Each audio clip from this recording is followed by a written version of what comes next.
Olá, aquele abraço. Estamos começando mais um programa TVI News aqui pela TVI, canal 24.2 da sua operadora TV Cabo para o sul da Bahia. Muito obrigado à nossa grande audiência, Ilhéus Itabuna. Quase 20 anos aí com a gente, né, nessa jornada aí de pioneirismo na TV por assinatura no norte e nordeste do Brasil e no centro-oeste do Brasil também. Muito obrigado a todos vocês e ano que vem a gente comemora esses 20 anos, hein? Estamos também pelas redes sociais, você pode nos assistir aí pelo YouTube, na página TVI Oficial e participar, interagir com a gente através do nosso chat. Deixe sua mensagem, seu comentário, sua pergunta e a gente vai interagir com você. Estamos também pelo Facebook, na página TVI Play Live e você também pode baixar o nosso aplicativo. Se o seu celular é Android, baixe agora mesmo, TVI Play Brasil, gratuitamente e leve a TVI onde você quiser e assista quando você quiser de graça, tá certo? Você que não tem TV por assinatura, em qualquer outra cidade aqui da região, pode aproveitar aí. Pode nos assistir também pelo streaming tviplay.com.br, tviplay.com.br, tá certo? Lá você pode ter gratuitamente informações do seu bairro, da sua cidade, da sua região, do seu estado, do Brasil e do mundo. Todo minuto está sendo atualizado ali, minuto a minuto, as informações aí, através do Jornal à Tarde para você, gratuito. Você também não vai pagar assinatura, tá certo? Fique à vontade e carregue a TVI aí on demand para onde você quiser e assista do jeito que você quiser, tá certo? É a TVI sempre inovando para você. Olha, gente, hoje é quinta-feira, né? Quinta-feira Santa, amanhã sexta-feira, feriado nacional, feriado religioso, né? E a gente vai aproveitar aqui para dar uma arrumada na casa. A partir de segunda-feira nós estaremos ao vivo também, mas em outro horário, tá certo? O programa vai ser reprisado nos mesmos horários que você vem assistindo aí, né? Então não precisa se preocupar. Agora nós ficaremos ao vivo das 5 da tarde às 7 da noite, tá bom? Então a gente vai fazer o resumão aí do que foi o dia para você, né? Dos fatos políticos, jornalísticos. A gente vai estar comentando aqui no programa no final do dia, a partir das 5 da tarde. Então você já sabe, amanhã a gente não vai ter o programa, a gente vai arrumar a casa aqui. E na segunda-feira, programa em novo horário ao vivo. Gravado, vai reprisar nos mesmos horários que você tem costume aí de assistir na sua casa, né? No seu trabalho, não vai mudar nada, tá bom? Olha, hoje vamos ter a participação do Kleber Torres, jornalista, porque amanhã é feriado, não vamos ter o programa, não porque é feriado, né? Porque pra gente não tem feriado, mas porque vamos arrumar a casa aqui para a nova temporada desse programa aí, nesse novo ano de 2024. Então o Kleber Torres antecipou o quadro O Assunto É. Então o assunto é hoje aqui no programa, daqui a pouquinho você vai conferir aqui com Kleber Torres, tá bom? Hoje também não vamos ter o quadro da Vitória, né? A Vitória Santana tá com aquela gripe aí, né? Aquela virose que tá pegando todo mundo e hoje ela não pôde comparecer ao programa, tá bom? O programa vai seguir seu curso aqui normal, com muitas informações para você. A gente vai falar de política, vamos falar de esportes. Ontem tivemos aí a última rodada da Copa Nordeste, né? A classificação com goleada do Bahia. O Bahia tomou uma goleada, né? A gente vai falar disso daqui a pouquinho, perdeu de 4. Vamos falar do Vitória também, que venceu, mas não levou, né? Não se classificou. E o Juazeirense, que perdeu para o Sport de Recife também de goleada, tá certo? A gente vai falar de tudo isso daqui a pouquinho e das finais do Campeonato Baiano que começam aí no próximo domingo, tá bom? Então é bom você ficar ligado. Vamos falar também algumas coisas que estão ocorrendo aí, né, no nosso dia a dia. Hoje, como é véspera desse feriado religioso, existe essa tradição do povo católico, né, em comprar muito peixe. Então as peixarias, as feiras livres da cidade estão lotadas, né? Os preços muito salgados, diga-se de passagem. Mas o povo está aí comprando peixe e se preparando já para amanhã entupir aí os supermercados, né? Ainda bem que Itabuna agora tem muito supermercado, Ilhéus também tem uma grande opção de supermercados, né? Não vai dar muita fila, eu espero, né? Porque o povo gosta de comprar o chocolate. E a gente vai comentar aqui, né? Com o cacau custando aí 8 mil dólares a tonelada, mais de 8 mil dólares, né? Cerca de 45 mil reais uma tonelada. O chocolate não ia ficar por baixo, né? O chocolate também está mais caro. E eu quero lembrar, né, que a semana que vem a gente abre aqui uma discussão em nosso programa sobre essa situação do cacau. A gente fala tanto que queria, né, a nossa região, mais do que ninguém, queria uma valorização do cacau, queria alta produtividade. Aí na hora que o cacau dispara no preço, nossos produtores não estão preparados, não tem cacau. É brincadeira isso? A gente vai comentar isso aqui semana que vem, tá bom? E a Bahia assim vai perdendo cada vez mais o pódio, né, de ser, era algum tempo atrás, né, o maior produtor de cacau do Brasil, hoje já não é mais. Então a gente precisa discutir isso e ver como é feito esse manejo e por que não aumenta a produção, a produtividade aqui do nosso cacau, tá bom? Semana que vem a gente vai conversar sobre isso aqui no programa. Olha, gente, as obras da BA 649 estão bem adiantadas, viu? Nós visitamos lá essa semana, a estrada, né, ela já está pronta, né, asfaltada ali até o Salobrinho. Ali tem um trecho que tem uma nova pedreira, né, porque foram várias ao longo da rodovia.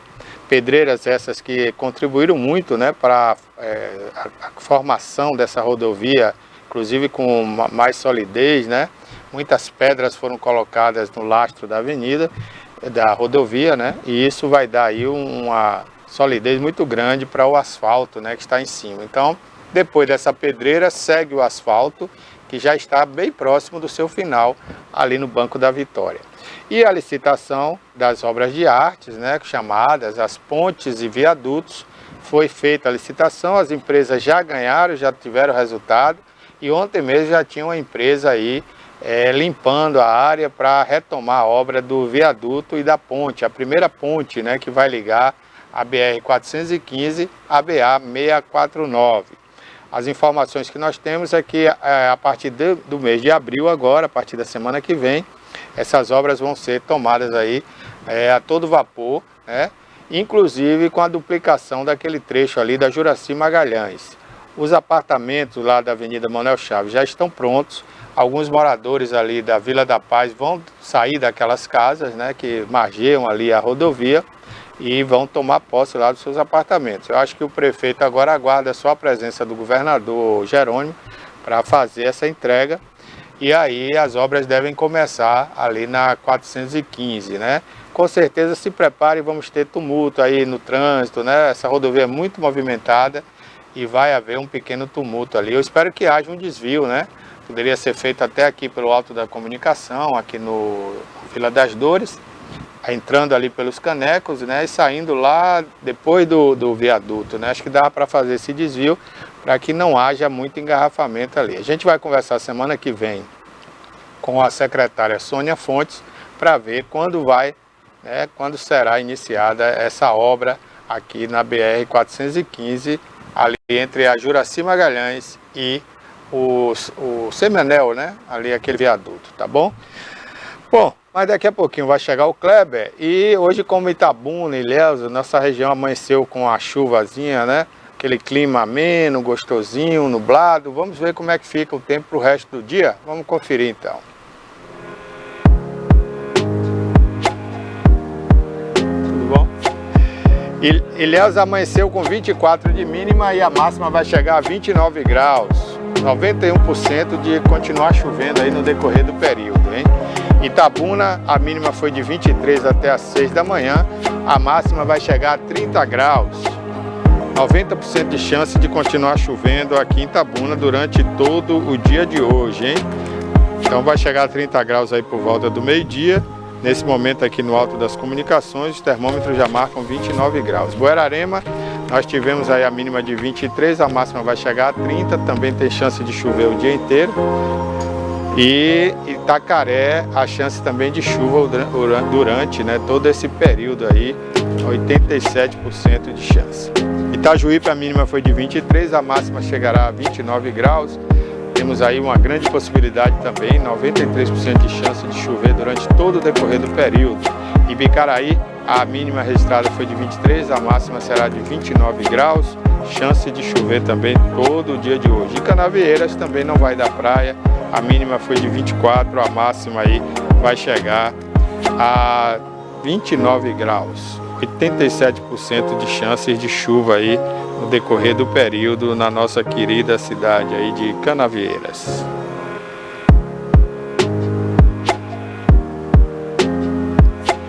Salvador amanheceu chuvosa também, 26 de mínima, a máxima vai chegar a 30 graus, 81% de chance de chover o dia inteiro. Porto Seguro da mesma forma, muita chuva, 24 de mínima, máxima 30 hoje meio-dia e 36% de chance de chover no decorrer do período, chuva fraquinha, né?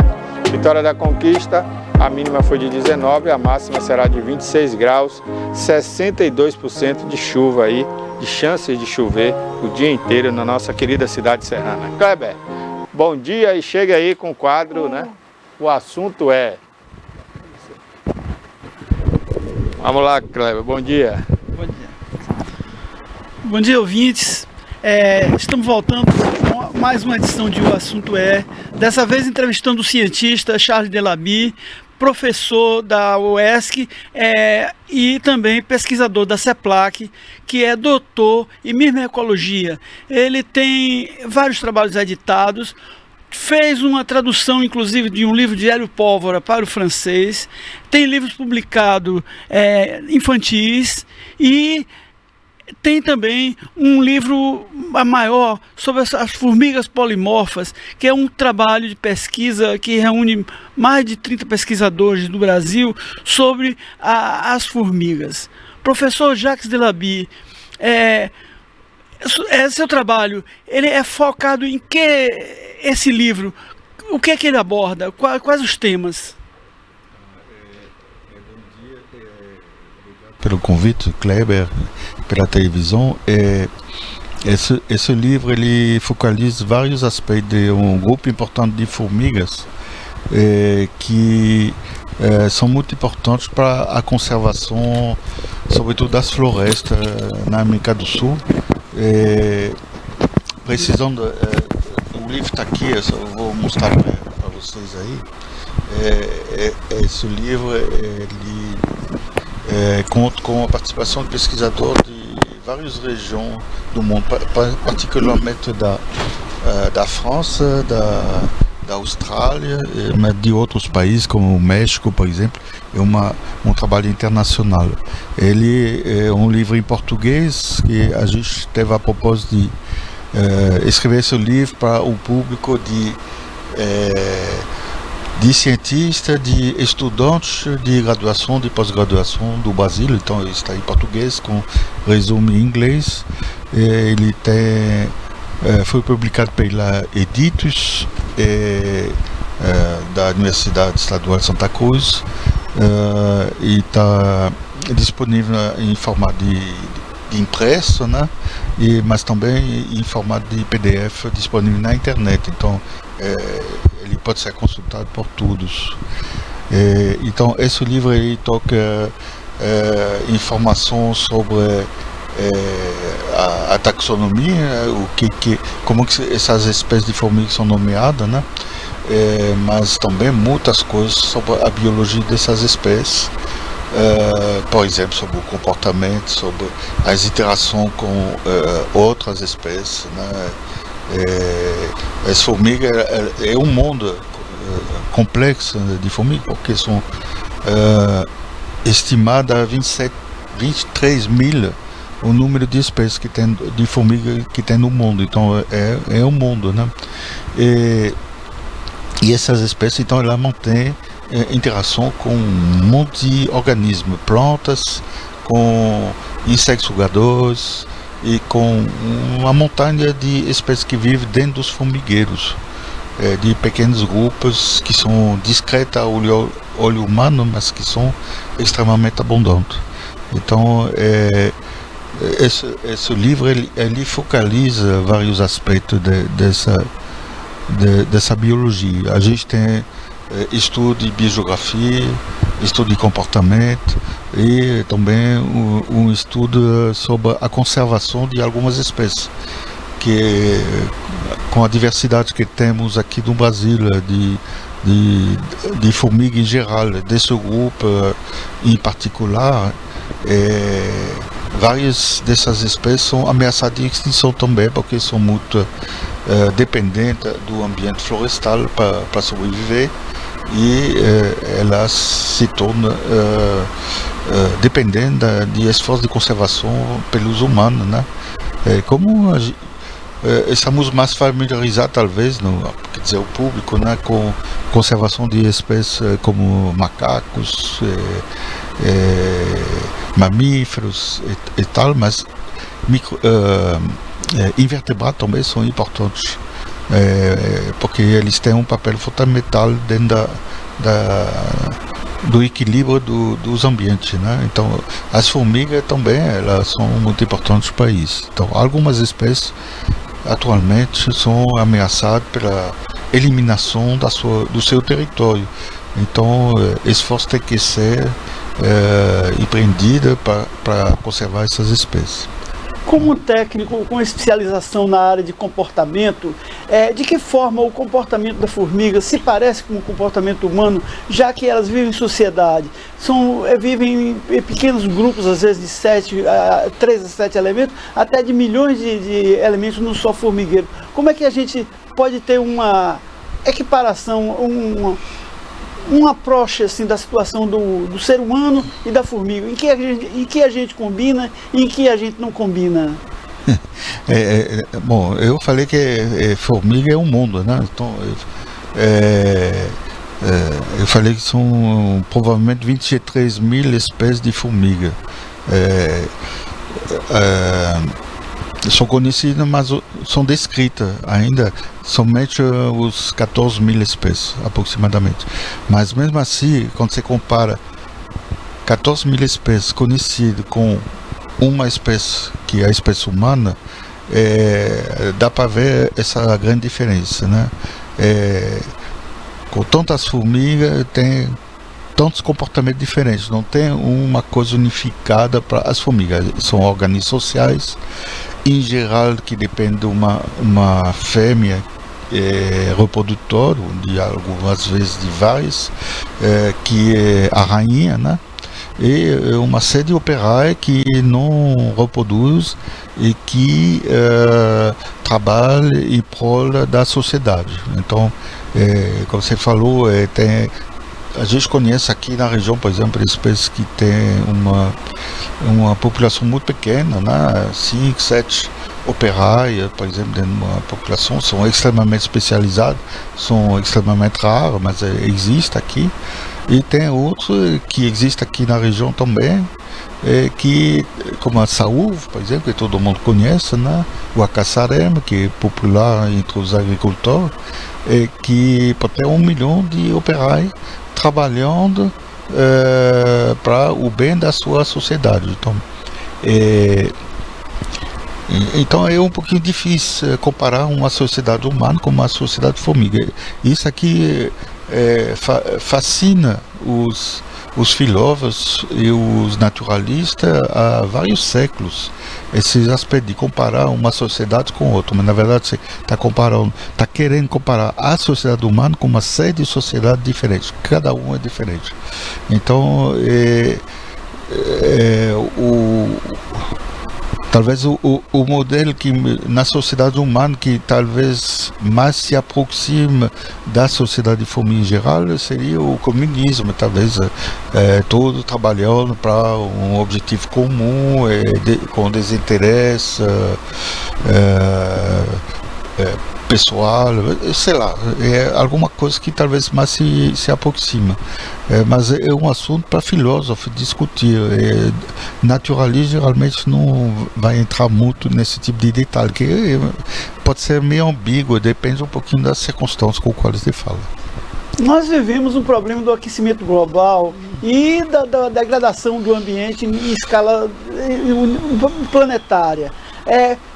Como a formiga serve para marcar essas mudanças que estão ocorrendo e de que forma elas alertam ao pesquisador e à sociedade humana do que está acontecendo numa área específica? A degradação dos ambientes, né, ela decorre de vários fenômenos. As mudanças climáticas é um dos aspectos que decorre de outros que o homem está provocando na natureza. A gente começa por ver o impacto do homem sobre a natureza, né? A degradação da natureza, a poluição, a eliminação das florestas, a substituição de determinadas paisagens por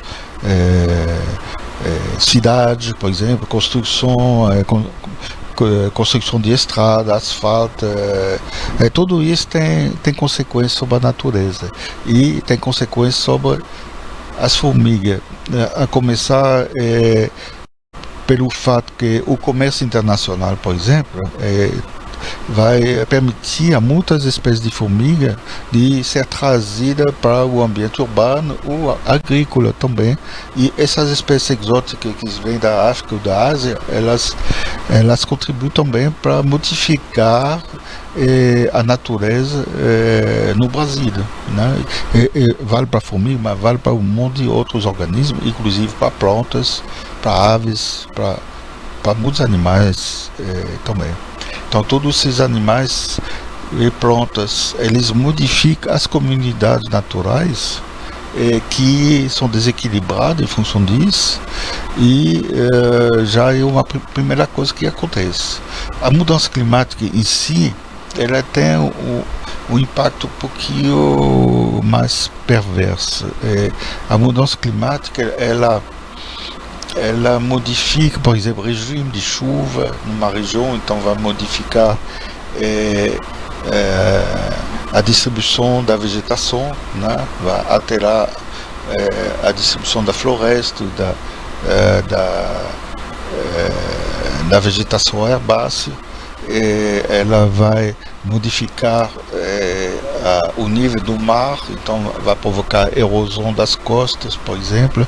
Tudo isso provoca grande modificação na distribuição dos ambientes onde vivem essas espécies, as formigas, os outros animais também. Então esses animais, eles podem ser levados a invadir novos territórios, por exemplo, quando a gente tem um grande impacto sobre a vegetação do tipo eliminação de floresta, invasão por plantas herbáceas, a gente tem uma invasão certa, ainda não muito bem estudada, mas uma invasão por espécies de tipo do cerrado que vem colonizar as espécies, os ambientes de Mata Atlântica. Esse tipo de coisa acontece.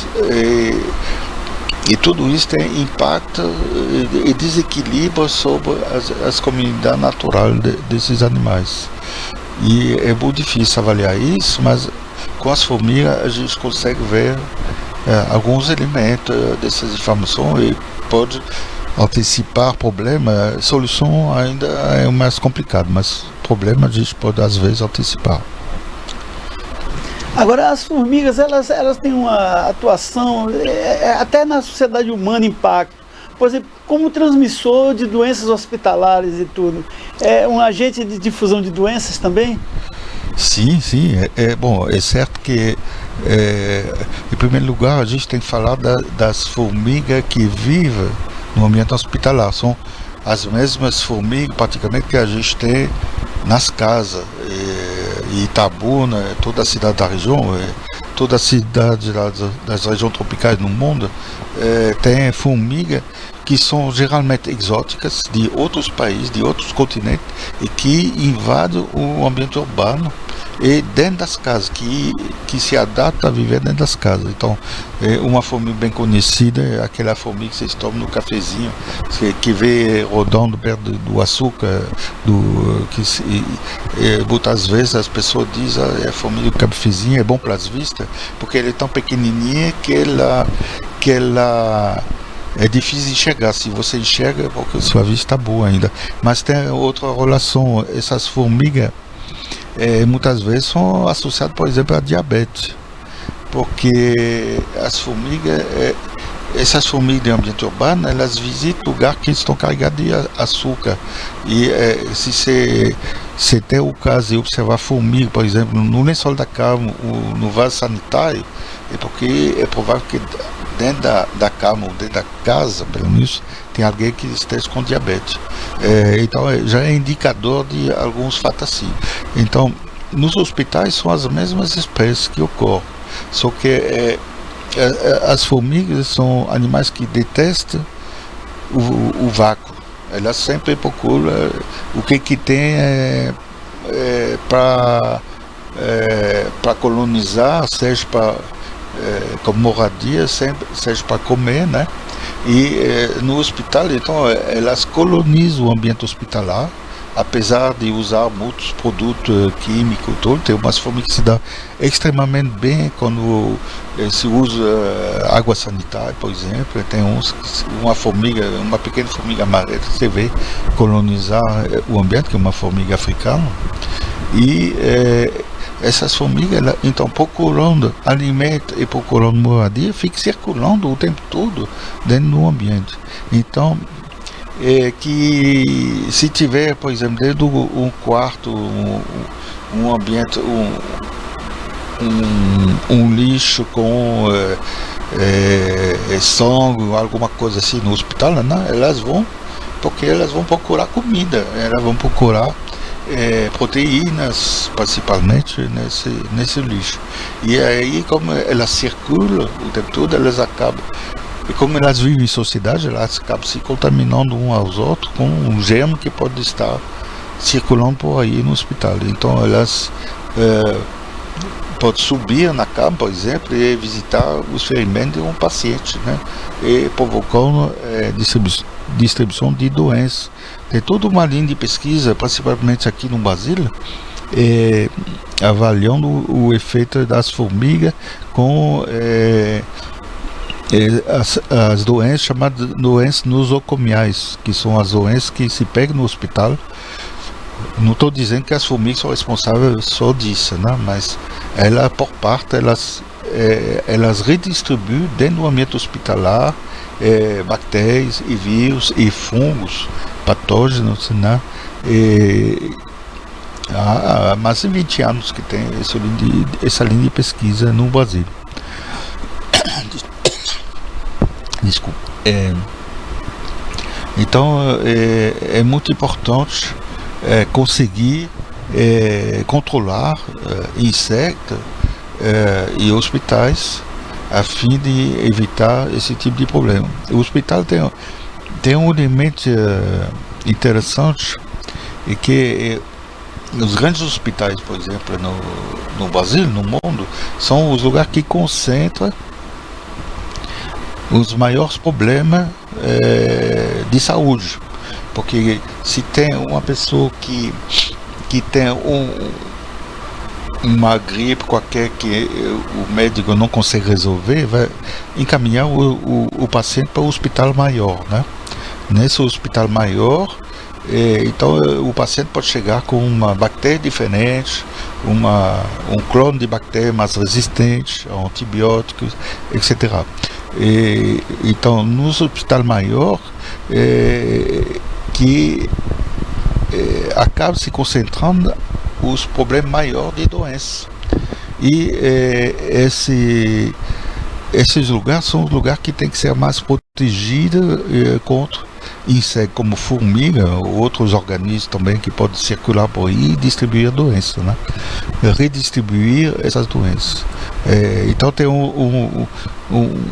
uma relação entre concentração de problemas com o tamanho do hospital, mas que tem absolutamente ser evitada nesses lugares a circulação de organismos como as formigas que facilita essa transmissão. No universo de 26 mil espécies, quantas espécies de formigas circulam, por exemplo, numa cidade, num centro urbano como Itabuna, por exemplo? Quantas já foram identificadas? Tem bastante, não sei, na cidade. A gente tem dado para Salvador, tem um trabalho que foi feito por antigos estudantes em Salvador. Eu não lembro o número exato assim, mas é na faixa de 150 a 200 espécies de formiga que circulam, mas uma grande parte circula nas áreas periféricas das casas, nos quintais, nos jardins. Muitas vezes são espécies nativas, né? os maiores problemas com formigas são as formigas que vivem nas casas mesmo. E aí é um universo de 20 espécies, mais ou menos. E a maioria que são exóticas, tá? Agora, para vocês terem uma ideia sobre a diversidade de formiga na Bahia, e há muitos anos que trabalho com a diversidade de formiga nos cacauás, nas plantações, nas florestas também da Bahia. A gente tem um universo de 1000 espécies de formiga, sendo aproximadamente 500 só para o município de Ilhéus, que é um município grande, né, com uma grande variedade de vegetação, de paisagens diferentes, né? A vassoura de bruxa, que impactou a plantação de cacau e também afetou o segmento produtivo, ele também modificou o ambiente para as formigas também. Teve alguma alteração no ambiente para as formigas em função da crise da vassoura de bruxa, do desaparecimento de plantações e tudo? Eu não tenho como avaliar exatamente isso, porque o fungo da vassoura de bruxa, os esporos são muito leves e não são dispersos aparentemente pelas formigas. Agora, o impacto das aplicações de fungicida nas plantações teve certamente um impacto sobre as formigas, um impacto indireto, né? Que tem muitas formigas que estão dependendo de um substrato que se decompõe, que produz fungos, no qual se desenvolve fungos nativos, naturais, né? E uma série de pequenos organismos que as formigas podem capturar, que muitas formigas são caçadoras, né? Que pode ter sido selecionado em função da disponibilidade desses alimentos. Tem bastante formiga também que criam fungo dentro do ninho, que se alimenta de fungo. É toda uma grande parte da diversidade dos solos das regiões tropicais, da América do Sul principalmente, mas eu não tenho um estudo palpável para dizer as consequências, tá? É só um chute. Agora, as formigas também produzem toxinas, né, fortíssimas, e que podem ser usadas como remédio, como medicamento. Que pesquisas existem e quais as possibilidades nessa área, inclusive com relação ao câncer, a remédio para dores e tudo? Bom, a gente sabe que tem bastante espécies de formiga, inclusive essa que são detalhadas no livro aqui, né, que produz toxina. Muitas espécies de formiga têm a glândula de veneno, né? Nessa glândula de veneno, então tem uma série de componentes que são alcaloides, que são proteínas que pode alterar comportamento, pode paralisar, presa, ter uma série de efeitos. Então toda uma química extremamente especializada para analisar esses efeitos. No livro, inclusive, eu vou voltar de novo a mostrar, tem um capítulo sobre esses aspectos aí, tá?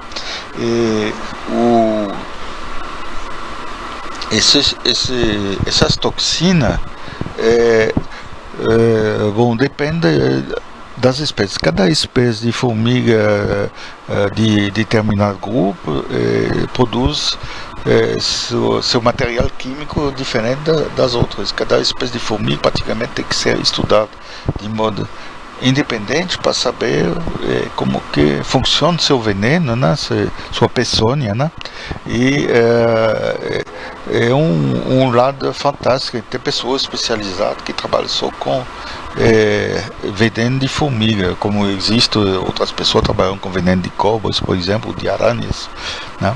Esse veneno pode ser sintetizado em laboratório, pode ser feito também em laboratório para a produção de medicamentos? Sim, dá para extrair, pelo menos no meu nível de pesquisa eu não trabalho com esse aspecto, mas trabalho com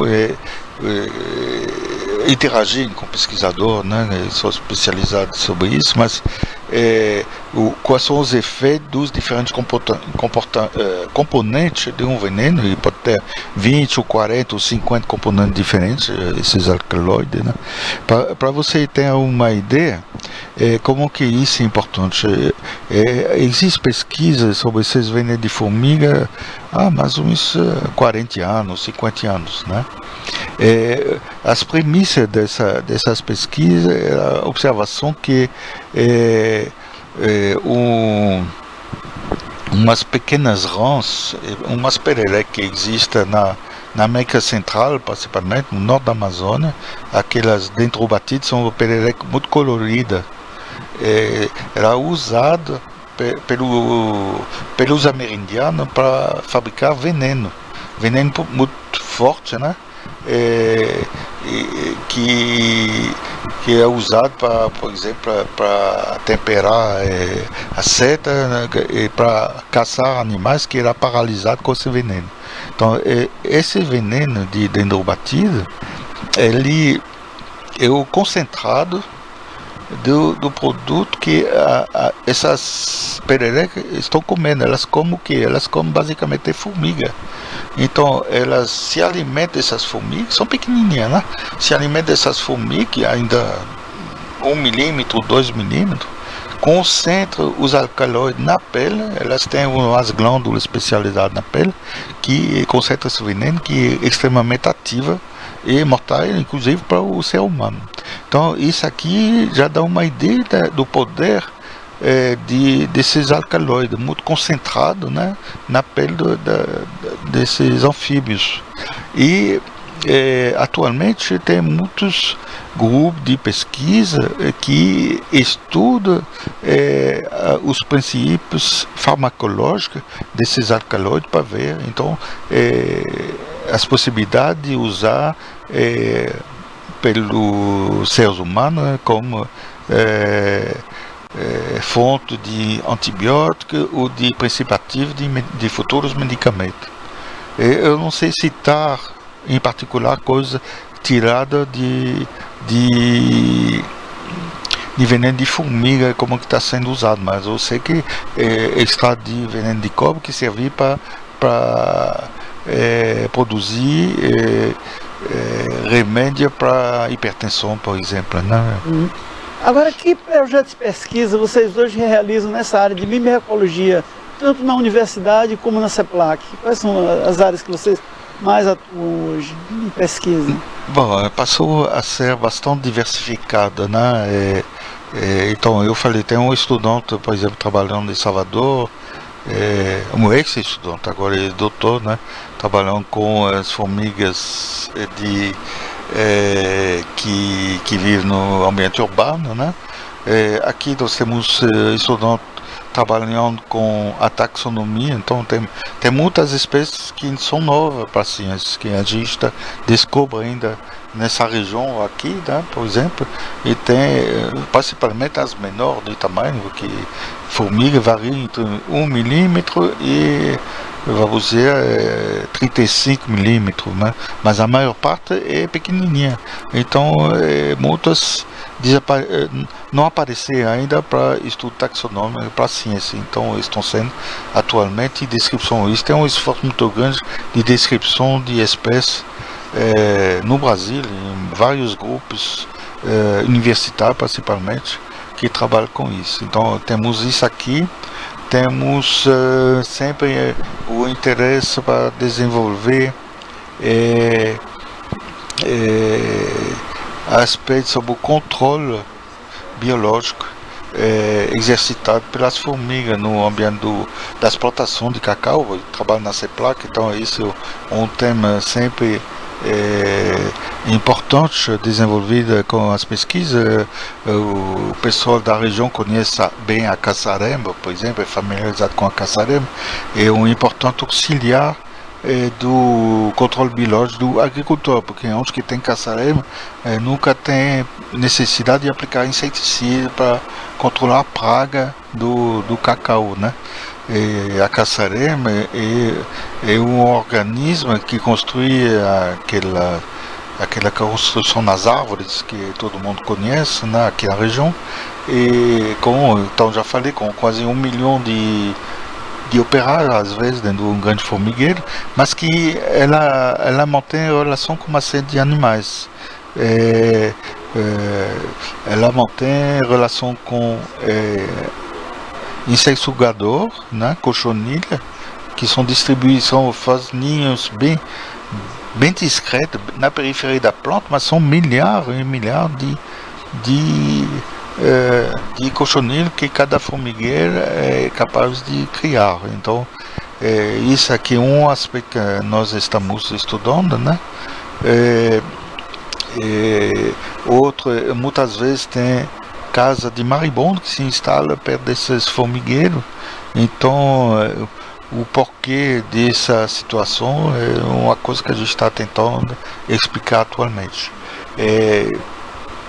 Essas formigas desse grupo, né, o gene que se chama Azteca, é uma série de espécies arborícolas que são muito interessantes do ponto de vista biológico. Como minha esposa, que trabalha na universidade, né, estamos trabalhando muito sobre a biologia de interação dessas espécies de Azteca. Então, por exemplo, teve estudo na UESC sobre a interação vocês conhecem a imbaúba? A imbaúba é uma planta pioneira aqui da região, muito comum, que tem o tronco oco, mas onde sempre está instalado um formigueiro de outra espécie de Azteca também, que vive dentro do tronco. Ela cria também inseto sugador, ela se alimenta na planta, a planta fornece um tipo de alimento em açúcar para a formiga, então é uma interação biológica extremamente interessante. Tem outro grupo que é conhecido dos agricultores aqui na região, que se chama formiga de enxerto. É outra Azteca, né, que cria plantas em formigueiros que desenvolve sim de cacaueiro, e uma interação biológica extremamente rica, porque tem muitas espécies que vivem dentro do formigueiro, muitas espécies de pequenos animais, pequenas invertebradas, né? E elas mantêm relação também com inseto sugador.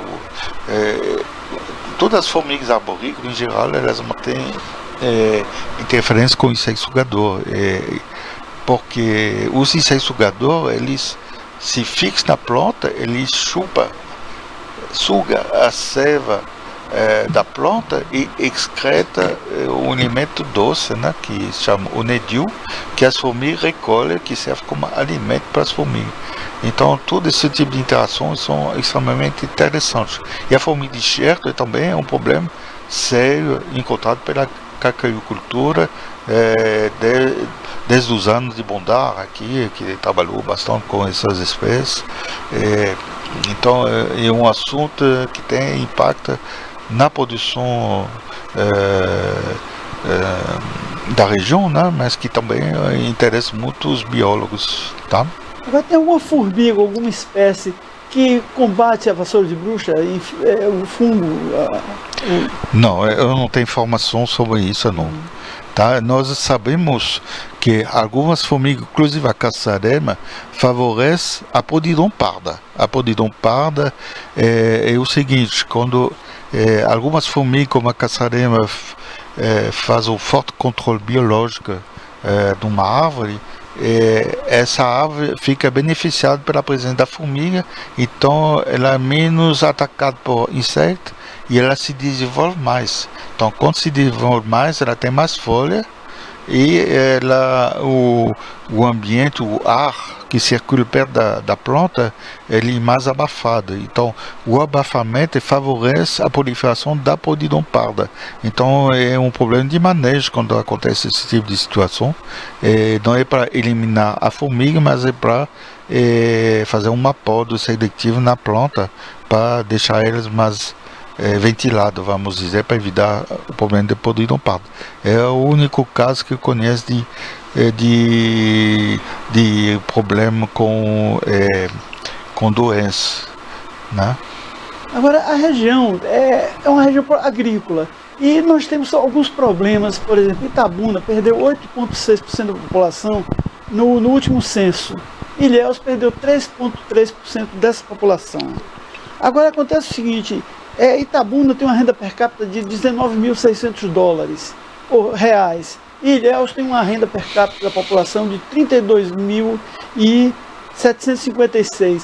Só que 66% de diferença. Mas as duas cidades enfrentam os mesmos problemas de violência, de pobreza e de retrocesso na sua capacidade de crescimento populacional. Bem, Itabuna hoje é o 3.179 em PIB no Brasil. Ilhéus está em 1921. E na Bahia nós somos o 63º município em renda per capita e Ilhéus o 28º. Sim, bem, na região Ilhéus hoje é a renda per capita mais alta e Itabuna, apesar de todo esse descompasso, é a segunda. Eu gostaria de saber o seguinte, de que forma a gente pode reverter esse possível retrocesso, de que forma a gente poderia atuar, por exemplo, a educação, como a educação pode colaborar para a retomada desse desenvolvimento? É uma pergunta complexa, né, Kleber? Eu como pesquisador, eu talvez não tenha a resposta certa. Bom, eu não terei de qualquer forma a resposta certa para isso, mas eu acho que são vários problemas. Nós temos aqui numa região de tradição agrícola, talvez, bom, Itabuna talvez é uma tradição mais comercial agora do que Ilhéus, mas os municípios eram muito versados para a produção agrícola. Com as crises do cacau, teve uma certa migração, vamos dizer, do campo para a cidade, e talvez a atração de cidades maior para fora do eixo regional, né? Então isso aí teve algum impacto sobre as populações dos municípios.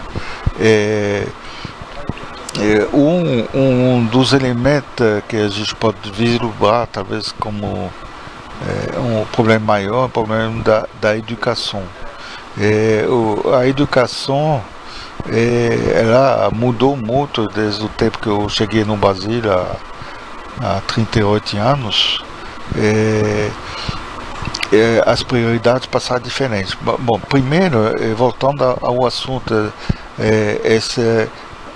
essas cidades aqui, esses municípios, tinham muita componente agrícola, quer dizer, os jovens, as famílias estabelecidas no campo, não saíram do campo.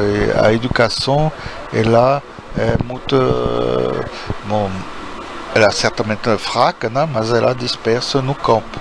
E deixou de se educar adequadamente também no campo. Então, teve uma revolução, né, com a educação em geral, com o advento da informatização, do celular, essas coisas todas.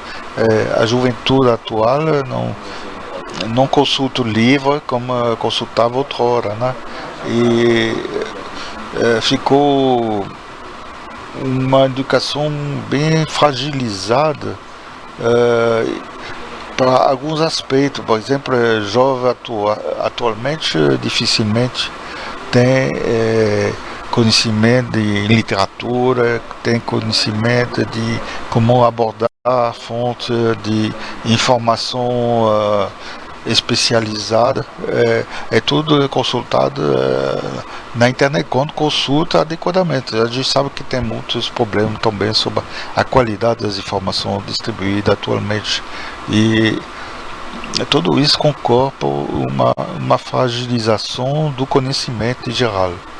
E as pessoas, talvez, os jovens, não têm o mesmo padrão de espírito crítico que nós tínhamos, talvez, na nossa geração, né?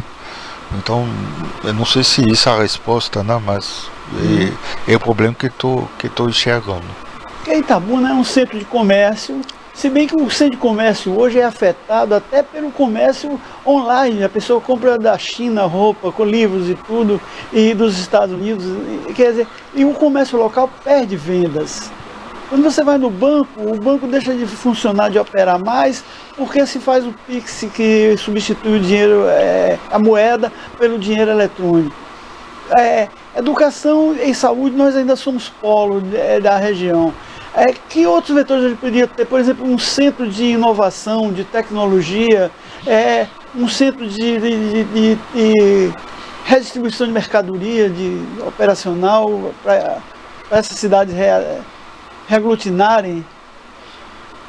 Isso é complicado, porque o impacto comercial da China e dos tigres asiáticos em geral, né, tem muita influência sobre a qualidade da produção tecnológica, industrial de países como o Brasil, né? Mas eu vejo que mesmo, eu li um artigo semana passada na França, né, sobre o problema desses painéis para a produção de energia elétrica que se vende muito por aí, que certamente são importados da China aqui também. Na França, a indústria produzindo esses painéis deixar de competir com a produção chinesa, porque ela vende a 1/5 do preço de produção do preço de produção, né, da França. Então isso é um problema geral. Toda a tecnologia é tudo produzida a baixo custo na Ásia e que inunda os mercados, vamos dizer, ocidentais, né, e sul-americanos, não é diferente, né, desses produtos. E estamos criando toda uma dependência sobre isso. E a própria produção industrial, tecnológica do Brasil, inclusive, em particular dessa região, né, não tem como competir com isso aí. Então, é só encontrar um caminho original de produção de mercadoria, produção mesmo agrícola, para conseguir desenvolver uma economia independente, né? E você falou de parque tecnológico, tinha essa proposta, e não acompanho muito desse ponto de vista, mas a CEPLAC, as universidades regionais e a indústria regional estava com essa proposta de desenvolver aqui na região da CEPLAC, por exemplo. Bom, eu não sei que país está isso aí, mas é extremamente importante encontrar caminho criativo, originais, de desenvolvimento de novas tecnologias, de nova abordagem para a informação também, para todos esses componentes que são importantes para a sociedade moderna. A sua visita ao nosso programa coincide com a vinda do presidente Macron ao Brasil. E o Macron ontem, ele quer cancelar o acordo União Europeia com o Mercosul por considerar que ele não atende às expectativas das mudanças dos últimos 20 anos e também é pressionado pelos produtores franceses. Os produtores franceses têm que tipo de organização e como ela é diferente dos produtores brasileiros para enfrentar os seus problemas internos, os locais, os produtores de cacau no caso? Eu não tenho todo o detalhe, né, dessas coisas, mas o que percebi na França é que nos últimos 4, 5, 6 meses, talvez, houve uma série de grandes manifestações na França com os produtores, né, que estava inicialmente reclamando dos acordos europeus, que a política europeia tem muito impacto sobre a agricultura. Tem um setor que são bancados pelo governo, tem outro que não, que tem que seguir as orientações europeias, então esse tem um custo muito grande. Os agricultores franceses, apesar de toda a tecnologia, a qualidade requerida pela legislação sobre a produção, o uso de insumos e tal, não estão conseguindo aguentar do ponto de vista econômico. Um agricultor europeu, ele não tem uma mão de obra que ajuda na fazenda, como aqui no Brasil talvez seja mais fácil desse ponto de vista, né? E, geralmente a própria família que trabalha não tem poucos empregados quando tem, e então eles ficam amarrados o ano todo na fazenda.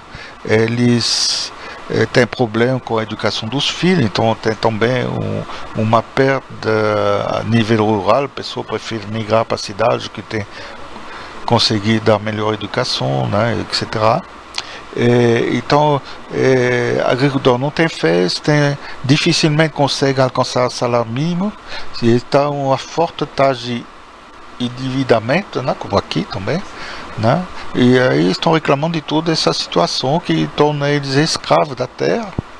E eles, nas manifestações que eu vi, por acaso eu estava na França naquele período mais intenso das manifestações, eles estavam dizendo que eles gostam de campo, eles gostam de trabalhar no campo, mas que o governo tem que oferecer para eles garantia de conseguir qualidade melhor da vida para eles, para suas famílias, senão eles têm que vender e largar a terra, porque desde ser interessante do ponto de vista financeiro e não consegue competir com outros países. Então, eu percebi também a organização, por exemplo, do sindicato dele é muito pincelada, tem muito sindicato, e não tem uma organização centralizadora. Tem, mas não é tão forte assim, mas dessas organizações sindicais. Mas na oportunidade dessas manifestações, a gente observou na França que eles conseguiram se organizar, eles conseguiram formar uma força, assim, vamos dizer, espontânea de pressão sobre o governo, e o governo teve que ceder para algumas coisas, não sei até onde que foi isso aí, para aceitar, para tentar encontrar solução em prol dos agricultores. Então, no final disso, foi levada a discussão sobre a relação entre a agricultura europeia e o Mercosul. E aí eles perceberam que a forma com que estava preparando o acordo também iria prejudicar mais ainda a agricultura francesa, né? E aí começar a manifestar também contra a assinatura que estava prevista, né, do acordo com o Mercosul. E aí Macron, que está aqui no Brasil atualmente, é claro que ele não vai dizer que vai assinar com o Mercosul de qualquer jeito, porque senão ele vai ter uma revolução com a agricultura na França quando voltar do Brasil. Aí ele não quer isso, aí ele quer uma certa paz social, né? Todos os presidentes querem isso para seu país, né? Então, eu acho que vai ter que ser renegociada um acordo que seria benéfico para o Brasil, entende? Mas as condições de produção do campo no Brasil são completamente diferentes. Aqui tem muita essa agricultura industrial e tudo, tem para outros produtos na Europa também, mas eu acho que a escala de produção agrícola é bastante diferente. Então, Macron não vai assinar de qualquer jeito um acordo, isso aqui é impossível, senão ele tem uma revolução a voltar na França. Bem, quais são os seus projetos na área literária? Algum livro em andamento ou alguma tradução? Não, atualmente não, estou mais versado na parte de literatura científica. Eu fiz uma produção literária bem discreta, bem pouco, né? E por enquanto não tem, assim, fica só brincando com minha família, pequenos textos assim, mas que não tem nenhuma vocação a ser publicado. Bem, nós estamos encerrando o programa, mas antes eu vou dar dois avisos, né?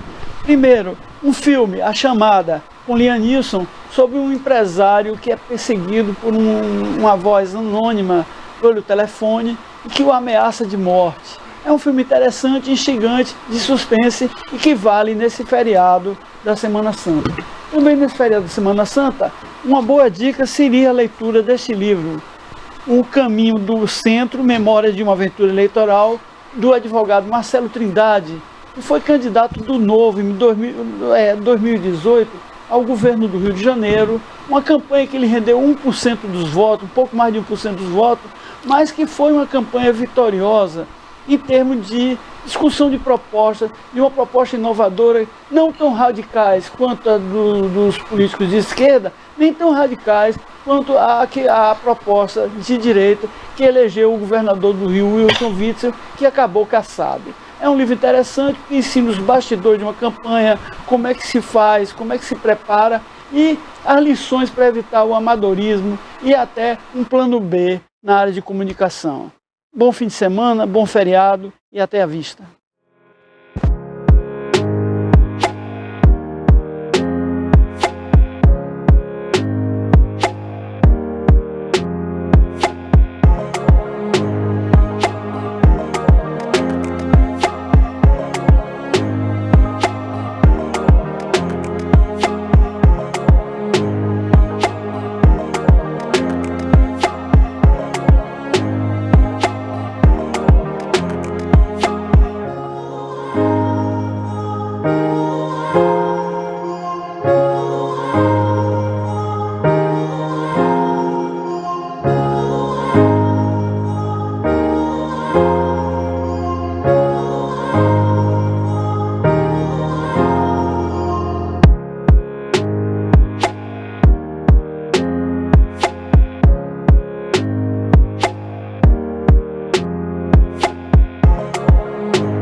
Estivemos aí, né, o quadro O Assunto É, hoje especialista aí, né, na questão das formigas, uma sumidade aí, né, um professor muito conhecido aqui em nossa Bahia e em vários lugares por aí afora, né, muito conhecido ele.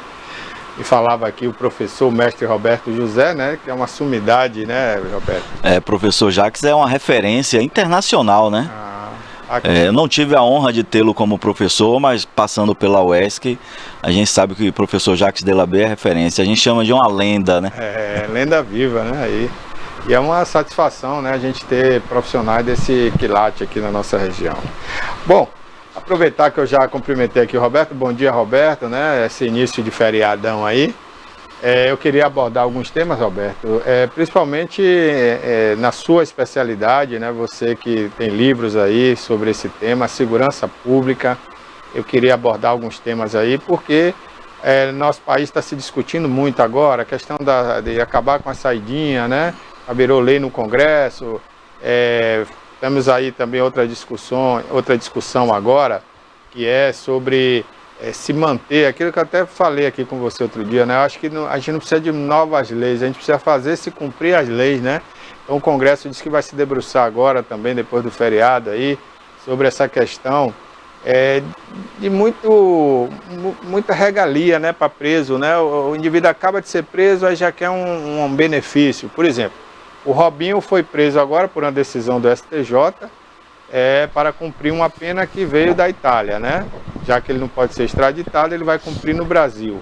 Aí ontem o advogado dele já dava uma declaração dizendo que ele já espera um benefício agora para sair no domingo de Páscoa. Ora, aí vira até anarquia, né, uma coisa dessa. Então, eu acho que realmente o Brasil precisa de mais leis e mais respeito, né, a autoridades, a tudo mais. Eu vi agora ontem, um indivíduo, né, em São Paulo criou um perfil fake do ministro da Justiça.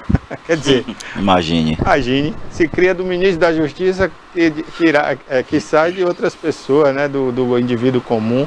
Então vira uma bagunça generalizada. A gente tem essa questão do crime organizado, o narcotráfico, né? A gente até comentou aqui semana passada a questão do narco político que está surgindo aí. Aí a gente tem agora um deputado preso, o Congresso Nacional falta a discussão para manter preso ou não. Assim, com todo respeito, eu sou democrático, eu gosto da democracia, mas tem situação que a gente não precisa nem discutir, né? A situação é evidente que um indivíduo daquele já, né, é denunciado comprovadamente que foi o mandante de um crime, de uma parlamentar, não deveria ser um parlamentar. Então, essas situações eu queria que você, Roberto, colocasse aí, né, da maneira correta, tecnicamente falando, como é que o Brasil fica e como é que deveria ficar diante de todo esse cenário. Pois é, Barbosa, como você bem falou, né, o direito penal, ele é a última ratio, né, quando nada funciona, aí você vem com o direito penal.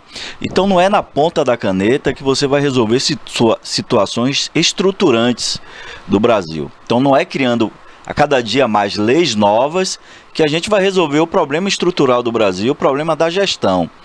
É óbvio que, por exemplo, essa questão da saidinha bancária, cujo relator é o capitão Derite, que é secretário de Segurança Pública no Estado de São Paulo, e o Estado de São Paulo, é importante aqui a gente evidenciar que o Estado de São Paulo, embora tenha seus índices criminais, no que diz respeito ao crime violento contra a vida ou morte violenta intencional, ele não é referência no Brasil, porque a diminuição desses crimes no Estado de São Paulo se dá também fortemente em razão da presença daquela narcofranquia lá que exerce o monopólio da violência no Estado de São Paulo. E em exercendo o monopólio da violência no Estado de São Paulo, você diminui consideravelmente as disputas territoriais de narcofranquias, uma vez que você tem o monopólio de uma única franquia. Por outro lado, é importante também dizer, Barbosa, que a saidinha dos presídios, temporária, ela precisa realmente ser repensada para que você não tenha situações alarmantes. O sujeito que foi condenado por crimes gravíssimos indo para a saidinha. Agora, também não é verdade que maioria absoluta das pessoas que saem não retornam, não é verdade. Por exemplo, no presídio de Itabuna, nós temos aí uma média de só 5%, de 4% a 5% de não retornar.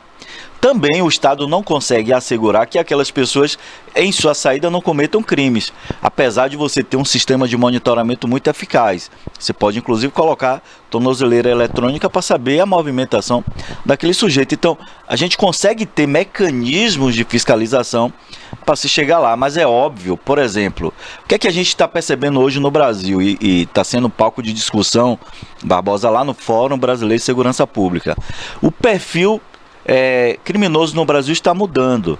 Nos últimos 3 anos, a partir do evento pandemia, nós temos uma redução considerável de crimes violentos contra o patrimônio no Brasil todo, não é só na Bahia. O que é isso? De assaltos. Nós estamos no Brasil tendo o fenômeno de redução, de uma queda exponencial desse crime. Em contrapartida, eu tenho um aumento exponencial de fraudes e estelionatos. Recentemente na delegacia atendi uma pessoa, um senhor de quase 70 anos, que foi vítima de um estelionato praticado por telefone, e aquele sujeito conseguiu fazer 3 empréstimos em nome daquele senhor. Praticamente ele não vai receber nada no próximo mês, porque vai descontar. A persecução, a investigação a esse tipo de quadrilha, porque são quadrilhas montadas para isso, é muito difícil, porque ele cria contas em nome de fantasmas. Agora, com esses bancos eletrônicos que não tem sede fixa, é mais fácil criar contas, espalha esse dinheiro por essas contas e sacam rapidamente. O rastreamento é fácil, mas eles sacam rápido, transferem para outros bancos, pode colocar em Bitcoin, e aí você já começa a ter dificuldade de fazer a persecução criminal. Então, esse crime está crescendo consideravelmente. A punição a ele, dificilmente um juiz, quando o delegado pede, quando a autoridade policial pede, seja no âmbito federal ou estadual pede, é muito difícil o juiz dar, porque não é um crime cometido mediante violência ou grave ameaça. Mas é um crime que acaba com a vida do sujeito. Imagine esse aposentado que não vai ter dinheiro nem para fazer a feira do mês. E o pior é que até provar que não foi ele que fez esse empréstimo, né? E dificilmente o banco vai aceitar, né? Que devolva o dinheiro ou que vá perder esse dinheiro, né? Eu acho que... Como é que funciona, Roberto? É isso. O estelionatário, ele tem a artimanha, ele tem os dados do sujeito, ele tem dados sensíveis daquela pessoa, de quanto ela ganha, dos empréstimos que ela tem, de cartão que ela tem. Então, esses dados bancários, de uma forma ou de outra, foi vazado pelo banco, ou por funcionários do banco. E essas empresas de estelionatos que são montadas, eles vão exatamente nisso. E oferecem vantagens, muitas vezes indevidas. Vantagens que quando você observa, poxa, mas é muita vantagem, né? Então você já tem que desconfiar. Então o que eu estou dizendo aqui, os assaltos à mão armada têm caído no Brasil, em contrapartida, você tem um número acentuado, exponencial, de fraudes e estelionatos. Então o perfil criminoso nesse sentido está mudando. Então a polícia, né, o sistema de persecução criminal, polícia, Ministério Público e as varas criminais, eles precisam também se metamorfosear, mudar. Então, mais do que a ostensividade da polícia na rua, eu preciso que essa força operativa da polícia venha na inteligência e na investigação, para chegar a ter esses sujeitos. Mas aí também eu preciso de uma mudança na lei, uma mudança legislativa, para que a lei alcance mais rapidamente e punições mais fortes. Eu sou contra você criar novas leis para novos fatos, ou para fatos que já existem, mas porque aconteceu, por exemplo, uma morte violenta, extremamente não aceitável, aí já se cria, não, vamos criar a lei de crimes hediondos, beleza, mas se você cria a lei de crimes hediondos, mas se você não dota o sistema de persecução criminal de uma estrutura para chegar até essas autorias, de pouco adianta. O Brasil tem um dos índices de autoria de homicídios baixíssimos no mundo, porque o sistema de persecução criminal ainda é muito falho. Então é preciso investir mais nas perícias, é preciso investir mais na investigação e na inteligência policial, mais do que a ostensividade de polícia na rua. É óbvio que eu preciso de polícia na rua, de ostensividade, mas eu também preciso de monitoramento. Então, por exemplo, uma das coisas importantes que o governo do estado da Bahia vem fazendo, o monitoramento das grandes cidades e de rodovias. Então, o sujeito, semana passada, um sujeito foi preso em pleno domingo, estava transitando na Cinquentenário, na Avenida do Cinquentenário Itabuna. Então a câmera de monitoramento observou ele e lançou alerta. Esse sujeito tem um mandado de prisão em aberto. Poucos minutos, uma viatura aborda o sujeito, confirma e ele é preso por força de mandado de prisão por crime violento contra a vida, praticado no estado de São Paulo. Estava aqui na Bahia. Então, esse sistema de inteligência é importante, você precisa ampliar, dotar as forças policiais disso. Mas o direito penal, de fato, é a última racha, não é na base da canetada, eu vou criar uma lei que agora o Brasil vai se tornar uma maravilha. Não é assim, você precisa criar estruturas para se chegar até essas pessoas. No programa passado a gente trouxe o exemplo do Equador. O Equador endureceu, está fazendo um encarceramento em massa, mas esse tipo de política, Barbosa, ele não é sustentável a longo período, porque os fatores criminógenos estão abertos. Quais são os fatores criminógenos? Falta de oportunidade, falta de educação, de escola em tempo integral, de educação integrada, geração de emprego e renda, urbanização de áreas. Então, as boas práticas internacionais de enfrentamento à violência, que deram certo, que é sustentável, vão nesse viés. E aqui a gente cita alguns exemplos. Um deles é de uma cidade aqui na Colômbia, né? Medellín, não, foi Medellín, Cali, né? Foi Medellín, Cidade de Medellín. Você tem no ano de 2002... E era muito parecida com o Rio de Janeiro, né? Ela tem um complexo de favela similar ao do complexo do Alemão. Então, assim, você tem em 2002 a eleição de Álvaro Uribe. Álvaro Uribe, ele faz uma uma modificação das estruturas de segurança pública e de persecução criminal, dá uma melhorada. E note que o nosso modelo de segurança pública, ele só existe no Brasil, Serra Leoa, Guiné-Bissau e Turquia. Esse modelo de uma polícia militarizada de um outro e de uma polícia judicial do outro. A gente precisa de um modelo de ciclo completo de atividades. Isso torna mais eficiente. Mas o modelo que nós temos atende a quem? Alguns lobbies isoladamente de profissionais ou de um ou de outro, outros lobbies. Então ele acaba não atendendo a sociedade. Primeiro que a gente tem isso. Depois que não é um modelo sustentável, né? Porque os fatores criminógenos estão aí abertos, que é você ter uma geração toda sendo seduzida por narcofranquias. E aí a gente precisa fazer a contraforça. Qual é a contraforça? Nessas áreas de vulnerabilidade e risco social, a gente precisa ter escolas em tempo integral. Estimular o jovem a estar na escola. E aí quando o governo federal cria essa bolsa de estímulo ao estudante estar na escola e no final do período ele recebe essa bolsa de estímulo, isso é importante para ele estar lá. Mas para além disso, a escola ela precisa ser sedutora. A escola, o modelo que a gente tem, que é padrão no Brasil inteiro, é um modelo medieval, quadrado, em que o conhecimento está no professor. A gente precisa transversalizar o conhecimento. Então o estudante tem um turno as matérias básicas que são importantes para a formação do sujeito. No contraturno ele vai aprender as diversas facetas da cultura, do esporte, da arte, enfim, para que ele esteja estimulado a participar da escola o tempo todo. Eu acho, inclusive, me permita, né, perdoe um parêntese, dentro desse contexto que você falou, as matérias que deveriam ser inseridas agora, para estimular esse jovem, inclusive, mesmo que seja da periferia, ele tem ali um celularzinho, mas ele quer aprender sobre inteligência artificial, né?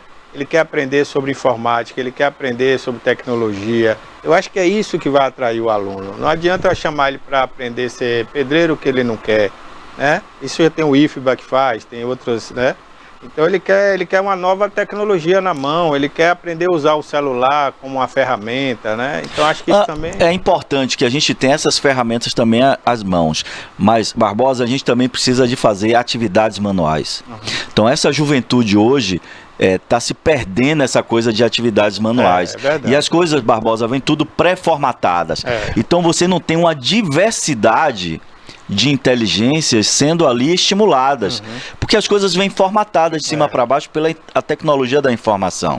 Então eu preciso de atividades manuais, então eu preciso levar esse estudante, ofertar ele, estimular que ele participe de oficinas manuais para produzir uma cadeira, né? Para produzir diversas outras expressões da arte. Por exemplo, ele ser um designer que fabrique cadeiras novas, modelos diferentes, né? Ele mas pode que usar... antes de fazer ele tem a condição de fazer isso manualmente. Construir até um protótipo, né? A educação, e aí falando um pouco de didática, né? A educação é baseada no tripé. O afetivo, o psicomotor e o cognitivo. O cognitivo são as estruturas neurais. O afetivo, você aprende... isso é um pouco piagetiano, mas e Paulo Freire fala muito sobre isso, né? Você, para aprender, você precisa estar estimulado. Cria-se um afeto, né? É o estímulo. Fora isso, você cria o chamado bloqueio cognitivo. Ora, quando o estudante diz assim, eu não gosto daquele professor de matemática. E aqui, desculpe os professores de matemática, mas poderia citar qualquer outra disciplina. O estudante cria um bloqueio cognitivo, porque o afetivo passou, está ali bloqueando. Então, é preciso... que a educação verifique isso, né? É preciso criar um ambiente de afetividade. E você tem o aprender a fazer fazendo, o psicomotor. O sujeito que vai aprender a fazer, por exemplo, a equação de segundo grau ou uma trigonometria. Ora, eu chego no programa de computador, tenho diversos, né? Inclusive de produção de mapas, e meço um ângulo. Eu sei qual é a área quadrada daquele ângulo, né, daquele triângulo, um hexágono de áreas, né, para a construção. Mas eu, engenheiro, preciso saber fazer isso manualmente, utilizar a trigonometria para fazer na mão. Os trabalhos psicomotores, eles produzem uma heterogeneidade de profissionais, e não profissionais pré-formatados pelo modelo de inteligência artificial. Barbosa, porque nos últimos tempos, no século XXI, tem um escritor inglês, David Harvey, né, um geógrafo inglês, que ele chama a atenção disso. Nós estamos no século da pós-modernidade. E aqui a gente está falando de violência, entra na educação. Porque a educação fator é básico, a arma, né, mais eficiente de se fazer o enfrentamento à violência. Não é no fuzil, até preciso do fuzil e de forma qualificada do tiro. Mais do que isso, a educação é muito mais eficiente. E aqui sempre eu gosto de citar os dados. Um estudante, aí dados de 2019, um estudante na rede municipal de ensino de Itabuna custa, para mim não é custo, é investimento, R$500 naquele período por mês. Por mês, aos cofres do município. Um preso, naquele mesmo período, no presídio de Itabuna, custava R$3.000, 6 vezes mais. E o preso volta a delinquir. Então, a prevenção primária à violência é muito mais efetiva. Então, quando eu falo de escola em tempo integral, de educação integral, valorizando essas artes, o fazer, né, o aprender a fazer fazendo, além das disciplinas formais, você ter contraturnos para desenvolver diversas outras habilidades, isso é muito importante. Só um exemplo, o estudante que aprende a tocar qualquer instrumento musical, um violão, um teclado, um instrumento de sopro, ele estimula a parte esquerda do cérebro, que é a parte responsável pela questão lógica. Então ele está muito mais suscetível a aprender a matemática e a lógica do que um estudante que não o faz. Então, as coisas, Barbosa, estão interligadas. Então, a educação precisa ser integral, a escola integral e de educação integrada. Isso é muito mais eficiente. E aí, a gente que estuda um pouco sobre criminologia e criminalidade no Brasil, e aí vê esses arroubos políticos. Eu vou endurecer a lei. Não adianta endurecer a lei se as estruturas estatais sejam de repressão, polícia, Ministério Público e as varas, sejam de prevenção. Se elas não funcionam, a gente está jogando pérolas aos porcos e é apenas um discurso populista. Eu tenho muito receio do chamado populismo penal. Populismo penal, ele é um mal para as nações subdesenvolvidas como é o Brasil, como é o Equador. Então, ele não alcança, né? O Brasil tem uma das polícias mais letais do mundo. O estado da Bahia é uma polícia altamente letal. Essa letalidade... Desculpe, São Paulo atingiu ontem 54 mortos na Baixada de Santos, né? Pois é, a política do atual secretário de Segurança Pública, que estava licenciado para ser o relator, né, da lei da saidinha, que é o perfil ali do governador de São Paulo. Então, assim, quais são as pessoas que estão morrendo? Se o fuzil chega à favela, se as drogas chegam à favela, é porque está faltando monitoramento. E eu estou falando de inteligência, eu estou falando de investigação. Né? Então, para o povão que está lá fora, ele se sente mais seguro com a ostensividade da polícia. Agora, a polícia, no seu poder de ostensividade, que exerce uma certa persuasão, mas aí a gente tem o chamado falso mito, ou mito. Em sendo mito já é falso, né? Na filosofia a gente fala de mitologização e desmitologização. O mito é uma figura, um falseamento da realidade, né? Depois que você descobre através da ciência que não é bem aquilo. Então você criava mito da chuva, o mito das matas, e a ciência evidencia que não é bem aquilo. Então, assim, o mito, o falso mito do espantalho, né? O mito do espantalho é que a presença por si só da polícia vai dissuadir. Só um exemplo, 2017, presidente... o vice-presidente assume, né, no lugar de Dilma, Michel, e ele decreta intervenção na segurança pública do estado do Rio de Janeiro, né? Por sinal, o delegado-chefe, ele é nomeado pelo general interventor Braga Neto. Só que foi intervenção militarizada. Da ostensividade. E que acabou cometendo crimes também, porque mataram um indivíduo lá que não era criminoso. Quase 100 tiros, né? Mais de 100 tiros no carro do cara. Barbosa, e aí eu sou a favor, existe uma PEC que está lá engavetada no Congresso, a PEC 53, que ela fala sobre um refazimento da polícia militar no Brasil, né? Criar uma polícia de carreira única, ou seja, o sujeito entra como soldado, ele pode chegar até general, comandar, até coronel. Carreira única, ciclo completo de atividade, autonomia de função. Autonomia de função não rima com militarismo. Autonomia de função é o seguinte: o soldado chega numa ocorrência, seja do que for, apreendeu tem ali um político com uma porta-mala cheia de dinheiro e não sabe a origem, né? O soldado apreendeu ali, vai apresentar a polícia judiciária, ou se tivesse o ciclo de atividade completa, ele faria todo o procedimento e apresentaria ao juiz de garantias. Ele já poderia ir direto para o juiz. Se fosse de ciclo completo, ele apresentaria diretamente na estrutura dessa polícia, né? Hoje é um modelo que funciona no mundo. O modelo que funciona é esse, ciclo completo. Os Estados Unidos têm dezenas de polícia, todas de ciclo completo. Apresenta ali ao promotor, que é o dono da ação penal, e o juiz que vai julgar, vai verificar se os pré-requisitos daquele auto de prisão em flagrante estão postos e se eu transformo aquele auto de prisão em flagrante em prisão preventiva. Aí você bypassa a questão do delegado e do inquérito, né? É isso aí, porque aí você tem uma outra polícia focada em outro tipo de investigação, né, em outro tipo de repressão qualificada. Mas, em sendo militar, quando chega o oficial de operações, que é o tenente ou um capitão, ele é que vai tomar a frente daquela ocorrência. Sabe Deus o que vai ser feito. Tá entendendo? Autonomia de função não rima com militarismo. O militarismo é importante para a guerra. Então eu faço planejamento de guerra de ocupar essa área. Eu vou ocupar a área, né?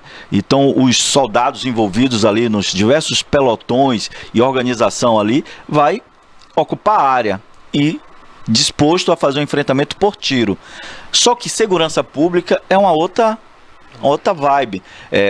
O operador de direito, que é o policial que está ali, ele precisa fazer devidamente a interpretação do fato, e se aquele fato ele tem base em ações que estejam previstas em todo o ordenamento jurídico. Então ele, mais do que ele é um operador do direito. Então esse é um modelo que não dá certo. Então, Barbosa, a gente sempre está discutindo nessa coisa do populismo penal, de se criar novas leis, porque isso dá voto, né? Essa coisa do extremismo. Eu vou criar uma lei para resolver.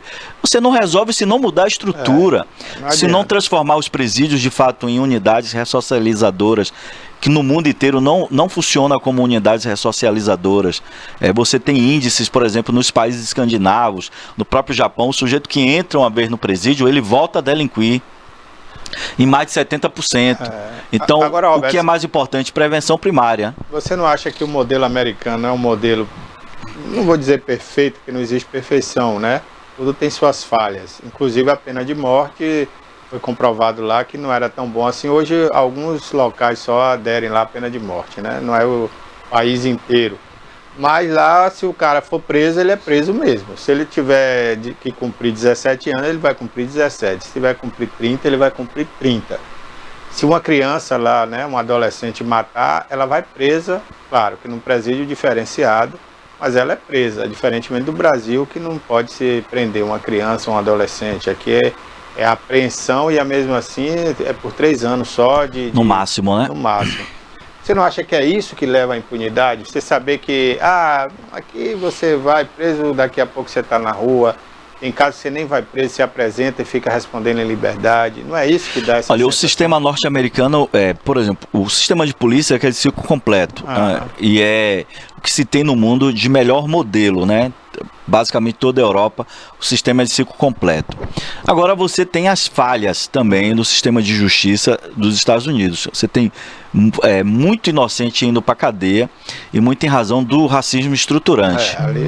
E aí é preciso rever algumas coisas. Agora, quando diz respeito à progressão de pena, os Estados Unidos têm progressão de pena. É óbvio que não é igual à brasileira, você tem outros pré-requisitos. Mas a progressão de pena nos países, as maiores democracias do mundo, funciona como no Brasil, mas tem critérios. Por exemplo, um sujeito que comete crimes hediondos, né? Um sujeito que é líder de narcofranquias, que é extremamente nocivo à sociedade. É óbvio que um cara desse tem que ter outros pré-requisitos para ele começar a progredir na pena. O cara que é condenado por 200 anos, como é que ele começa a progredir pena, né? Então tem que ter pré-requisitos, e aí sim a gente precisa repensar. O Código de Processo Penal tem aí mais de 20 anos sendo pensado e repensado a sua reformulação. A gente tem algumas reformulações pontuais agora sobre o crime organizado, que foi na época de Sérgio Moro, que tem seus se os defeitos, né? Mas acabou avançando de alguma coisa. Agora, a saidinha bancária, a saidinha do sistema, ela precisa ser repensado, de fato, né? Para que esses sujeitos perigosos não sejam colocados em liberdade. Por exemplo, uma pessoa que matou a própria mãe não pode sair numa saidinha das mães, né? Por quê? Qual é a mãe que ela tem? Se ela já matou, por que ela vai ser beneficiada nesse dia, né? Então são essas questões que a população começou a reclamar, né, e o Congresso acabou alterando. Então, assim, não pode ser radical, claro, né? Tem que ter direito àquelas pessoas de crimes menores, né? Baixo poder ofensivo, direito a estudar, direito a trabalhar, período do dia e voltar para a cadeia. Até eu entendo. Agora, realmente, crimes hediondos, eu acho que não, eu, particularmente, Roberto, acho que não deveria. Barbosa, só para lançar um dado aqui, né? Nós temos hoje no Brasil 720 mil sujeitos no sistema penal, né? Presos. 720. Já julgados e condenados. Nem todos com trânsito em julgado, mas com condenações em andamento ou de forma preventiva presos. 720 mil no Brasil. 40% dessas pessoas que estão lá são por tráfico de drogas. 40%? 40%. Em sua maioria absoluta, jovens presos pela primeira vez. Que não são os traficantes de verdade, né? Que não são, que são seduzidos pelo modelo, por falta de oportunidades, que são seduzidos e que acabam indo para lá e sendo obrigado a se filiar a uma das narcofranquias que operam o sistema. Sabe como isso é perverso? Se eu tivesse tido uma prevenção primária eficiente, esse sujeito não estaria lá. Então, por isso que está se discutindo hoje, aí o Congresso, os nossos parlamentares são os melhores que tem no mundo, né? Eles só se movimentaram porque o STF se movimentou para dizer, opa, a gente precisa estabelecer limite. O que é tráfico? A partir de quanto? Porque hoje, tráfico é algo extremamente subjetivo. É o que a autoridade policial está ali julgando que seja. Ele faz o procedimento, esse procedimento vai para o dono da ação penal, que é o MP, que oferece ou não denúncia, e o juiz vai julgar o que está posto ali.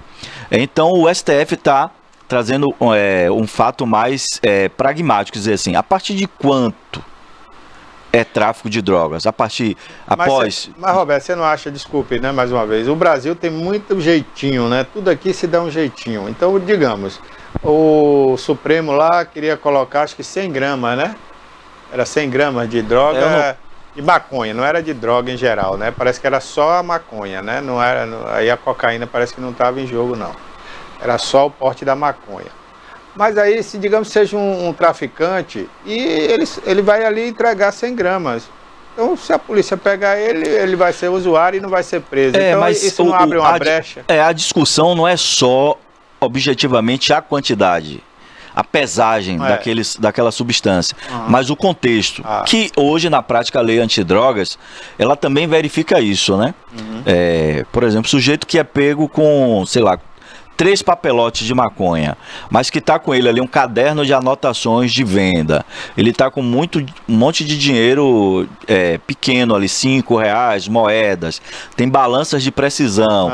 Então, não é só a posse de uma pequena quantidade de drogas, mas a situação circunstancial, o caso fático, como a gente fala. Então, na prática, o que é que existe hoje na lei antidrogas? O uso, ele não foi descriminalizado, ele foi despenalizado. O sujeito que é apreendido, que é preso, conduzido à delegacia por uso de drogas, ele não vai ser preso. Ele na verdade, aquela pena que ele seria de reclusão vai ser uma pena de restrição de liberdade. Ele vai ser obrigado a pagar uma cesta básica, a se apresentar em um centro social de prestação de serviço, enfim. Então foi despenalizada nesse sentido. Eu até concordo, porque se também fosse prender todo usuário de droga no Brasil, haja presídio, né? Porque a gente tem hoje, até na esfera judicial, tem figuras ali dentro do judiciário que usa droga, né?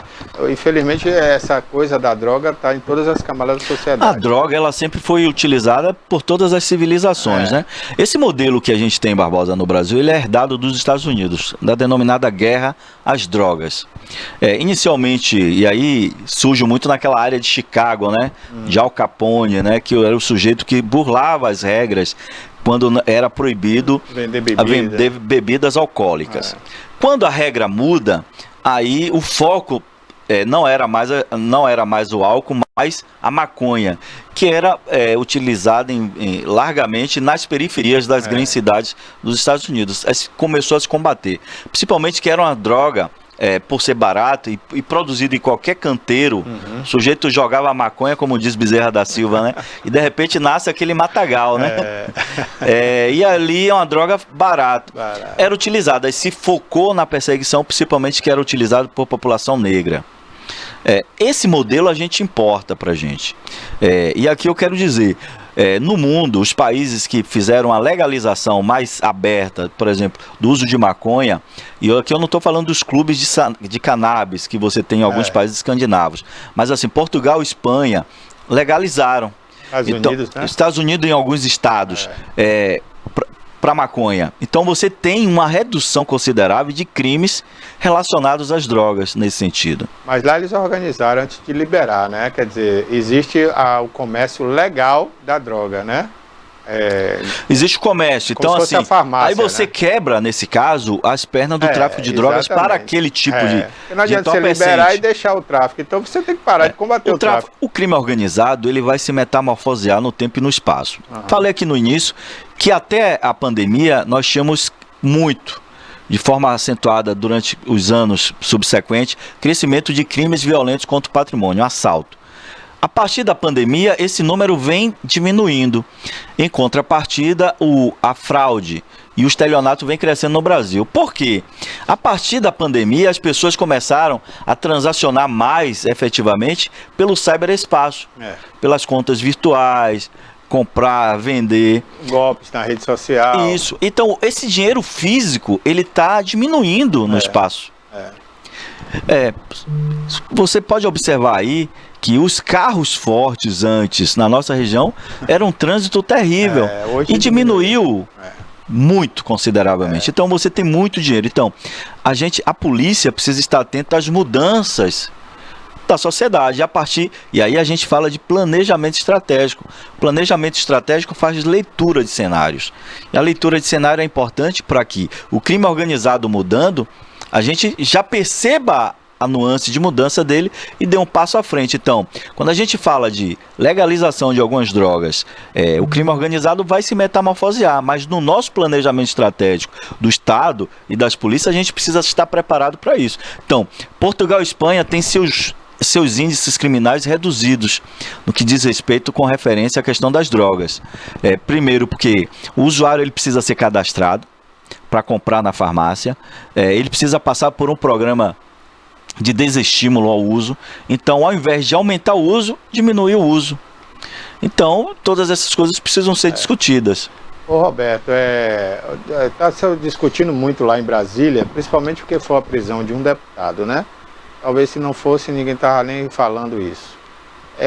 Que alguns erros foram cometidos aí pela Polícia Federal no momento da prisão do deputado, né, que é acusado de ter mandado matar a Marielle. A Polícia Federal não algemou o delegado e algemou esse deputado. Prendeu no dia de domingo, né, quando não deveria ser, segundo a legislação, né, não deveria ser no domingo e nem antes das 6 da manhã. Enfim, várias irregularidades teriam sido cometidas pela Polícia Federal. Como você viu isso, você que é da área, especialista em segurança pública, que não se algemou o delegado? Corporativismo? Não, a Polícia Federal não praticou nenhuma irregularidade. O que é que diz a legislação?